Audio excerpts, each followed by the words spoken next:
บายดีจ้าพี่น้องสบายดีสุขคนตาสวัสดีจ้าถ่ายสายยางที่มันแตกไปให้ห่านให้สร้างอะไรพี่น้อง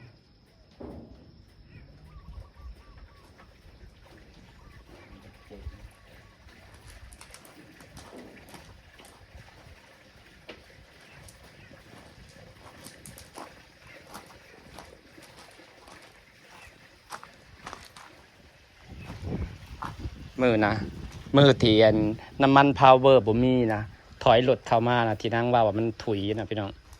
มันพวงมาลัยมันแข็งมันเรียบว่าได้มันไหลแต่ไปขูดเอาเสาไฟสนามซะโอ้ยเสียเงินเพิ่มซะนี่มันเสียใจตรงนี้เลยก็คือสายน้ำมันแตกพี่น้องสายน้ำมันพาวเวอร์แตกสายตรงนี้นี่สายตัวในพวกนี่สายตัวเห็นตัวเลขขาวๆนะถ่ายให้สร้างเบิ่งเกียร์สั่งราคาพี่น้องบริเวณถือนะกล้องมันก็บ่พกกัดนะอันนี้สายขาวๆอยู่หลุมนะสายขาวๆสายต่อจากเล็กเนี่ยสายตัวนี้แหละพี่น้องนี่อยู่หลุมพี่อยู่หลุมพี่สายขาวๆพี่สายมันบ่มีน้ำมันพาวเวอร์มันก็เรียกว่าได้ต้องได้หมุนถ่ายให้ส่งให้เพิ่นเบิ่งพี่น้องก็บ่ถือได้หมุนเข้าไปในพวกเก่งเสียดายแต่ตัวนี้เลยเนี่ยเรื่องของเรื่องนั้นขี่ออกไปจากนี่เห็นบ่เห็นการน้ำมันแบบฮอดวางนั่นเลย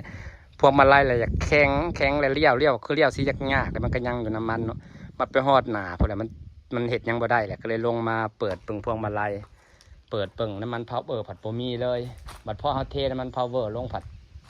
มันไหลผ่านเลยคิดเอาว่าเขาเลี้ยวเขามาสิเติมให้มันแค่เขามาเฮือนจอดเฮือนไม่ได้เนี่ยก็บ่ได้มาฮอดวังสิเห็ดซุ่มนะ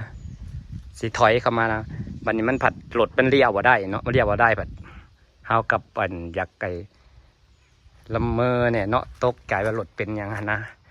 ก็เลยแบบกูสิได้เสียเงินอีกแล้วละมือแบบน้อยๆนะพี่น้องแต่มือก่อนอะไรนี่ห้อยน้ำมันยังอยู่จะได้ปรับขี้ดินใหม่นี่แหละถอยเข้ามานี่บันนี้เลยพวกมาไล่มันหักบ่ได้มันหักเขาเนี่ยมันมีน้ำมันพาวเวอร์นะมันแข็งมันหักบ่ได้ก็เลยไล่มาใส่ตัวนี้ซะก็เลยได้แผลโอ้ยเนี่ยปัดสิเสียเงินนะบ่ได้ยากก็เลยได้แพ้ซะพี่น้องเบ็ดเสร็จแล้วค่าท่อน้ำมันเมื่อกี้นะเช็คอยู่อะไรนะส่งไปคุณเบิงนะ 2,000 บาทเพื่อนพี่น้องท่อนี้น้อยนี่นะรถใหญ่นี่เห็ดยังไม่หนึ่งกระแพงนะ 2,000 บาทใส่ท่อดีจึงสิขี่ไปได้ส่วนตัวนี้นั้นยังมีเงินจังเห็ด2,000 กว่าบาทบวกค่าให้สั่งมาเปลี่ยนให้อีกก็คือสิประมาณ 3,000 ค่าไพ่กับเป็นล้านนะโพดเด้อค่าสายยางนี่กัน 2,800 ป้า 2,800 เพิ่นส่งข้อความเมื่อกี้ 2,800แต่ค่าสายยางบวกน้ำมันพาวเวอร์เป็น 3,000 กำลังสิสั่งสายยางน้ำมันนี่พี่น้อง 2,800 2,500 บอก 2,800 น้ำมันพาวเวอร์นำเป็น 2,800 มาเบิ่งค่าไฟบัดนี้หมดเลย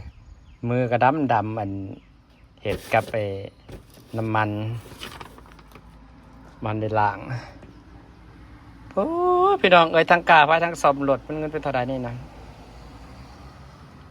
ค่าไฟนะแต่ก่อนอย่างเต็มที่ก็6-7 แสนพี่น้องประมาณ 1,000 บาทแต่ละเดือนนะแต่ละเดือนประมาณนี่แหละ1,100-1,200นี่แหละเดือนนี้ 2,000 บาทจ้า1,200,000เท่ากับ 2,000 บาทพี่น้อง 2,000 บาทได้ทอนแสนนิดหน่อยป้าค่าไฟแต่ว่าเพิ่นแจ้งการปรับค่าไฟอยู่พี่น้องปรับค่าไฟว่า ปรับค่าไฟขึ้นแน่โอ๊ยเมื่อยค่าใช้จ่ายแพงเลยปรับขึ้นกับปรับโพดปรับโพเด้อแต่กะนี่แหละพี่น้องบางสิ่งบางอย่างก็เบาไปได้ค่าไฟแดดพี่น้องพวกดำนาน่ะซ้ำสิเมื่อยแดดแท้แดดว่าป้าแดดปันเดือน4เดือน5แต่ว่าต้นอันนี้เขานะค่อยอ้อมแล้วพอใบเห็นใบมันเริ่มแบบว่า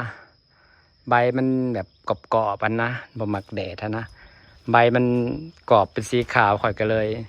เอาผ่าแสลงมาหุ่มแล้วต้นทุเรียนข่อยถ้าเบิ่งว่าสิเลาะหรือสิร่วงบัดพวกนี้เพิ่นมักแดดได้ต้นไม้พวกนี้มักแดดเปิดนี่พี่น้องมักแดดมักหยังต้นมักทันนี่ก็มักแดดเด้อพวกต้นบักใหญ่ต้นตอนก็ใหญ่ขึ้นแบบวาบเป็นสิมักแดดพี่น้องจ๋าสีฟ้าบรรยากาศไว้ซ้ำนี่แหละจ้าพี่น้องโอ้ยตกใจค่าไฟพี่น้องรถก็ต้องซ่อมค่าไฟก็ต้องจ่ายรถนี่ก็ต้องซ่อมใครแต่สายยางมันแตกก็ซื้อพี่น้องสายยางแลกพาวเวอร์มันแตกเพราะว่าน้ำมันเทลงมันก็หัวออกแบบหัวออกโจกเลยอะแบบว่าซัมเทถิ่มนะก็เลยแบบต้องสั่ง 2,500 บอกมันพาวเวอร์เป็น 2,800 บวกสร้างไม่เห็ดไห้อีกกะสีประมาณ 3,000 หน่อยๆนะพี่น้องรถใหญ่กันเป็นยังก็แก๊กกะ2-3,000เนาะแต่ก็ต้องมีก็ต้องใส่พี่น้องคันมีก็สะดวกสบายเพราะว่าเขาไปซื้อแล้วแต่ไปซื้อนั่นซื้อนี่ก็ต้องใส่รถใหญ่เอานั่นเอานี่ก็ต้องใส่รถใหญ่เนาะแต่ใครแต่น้ำมันมันลงแหละพี่น้องน้ำมันตอนนี้นะล่าสุดเมื่อก่อนก็ลง2,000 กีบตอนนี้น่าจะเหลือลิตรละ20เท่าไหร่วะลิตรละ24,000จากตอนนั้น40พี่น้องจ้าฟ้าค่าไฟข่อย2,000ปกติเคยจ่ายสูงสุดนะ1,200 บาทเคยจ่ายสูงสุดนะ1,200 บาทเทื่อเดียวแหละหลังนั้นมากกะจ่ายประมาณเดือนละ1,000เดือนนี้นั่น2,000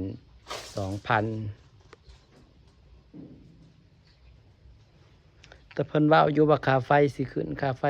เพิ่นก็ปรับแจ้งการอยู่ว่าค่าไฟขึ้นแต่ก็ขึ้นโพดครึ่งต่อครึ่ง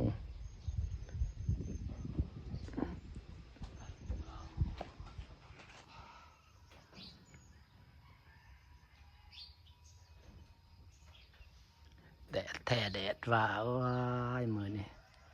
แต่สิเขาว่า15 มื้อบ่ได้ฝนสิตกในบ้านเมืองเอ้ย